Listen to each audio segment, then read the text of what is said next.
to Mount Everest, where gridlock on top of the mountain may be to blame for at least 9 deaths just this year there. Take a look at this picture. That is a literal human traffic jam.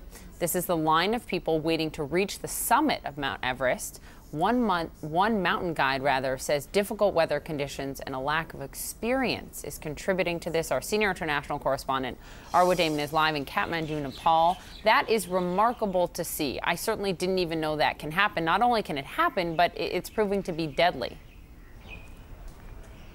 Yeah, Poppy, and this is why it's so deadly, because that area where all those people are backlogged, that's known as the death zone. And there's a reason why it's called the death zone. It's because when you are at that altitude, every breath you take in only contains about 1/3 of the oxygen that it would if you were at, say, sea level. So your body is literally degrading. You are literally dying when you're there, and extra time can prove to be lethal. The waits on some days were hours long for people to reach the summit and come back down. And of those 9 people and counting who died just on the Nepalese side trying to make the summit in this very short climbing period, it's only a few weeks, most of those people died while they were on their way down, while they were descending, and most of them from altitude sickness. That is how dangerous this potentially can be, and some of them, it would seem, more aware of the dangers. There was one British climber who died.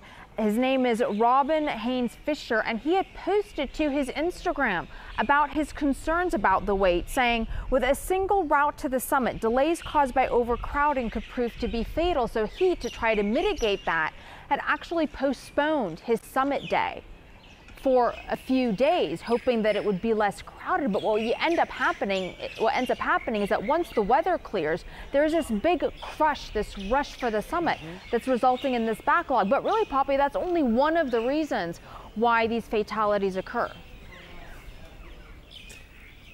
And Arwa, obviously, the question becomes, how much of the responsibility lies on the government and how much responsibility lies on the individual people. Just very quickly before we go, is anyone else going up at this point? As far as we're aware, no. The last group, according to a government official who we spoke to, is actually on their way back down. Now, the Nepalese government says that the number of permits doesn't have anything to do with this delay. They say that these are completely unfounded allegations, and they say that 600 people did make it to the summit this year. But there is also a burden of responsibility that's on the climbers, on their level of experience. And what's especially crucial, experts will tell you when you are climbing something like this, Poppy, is knowing your body and its limitations. Arwa Damon, I'm glad you're there. Please keep us posted because it is stunning.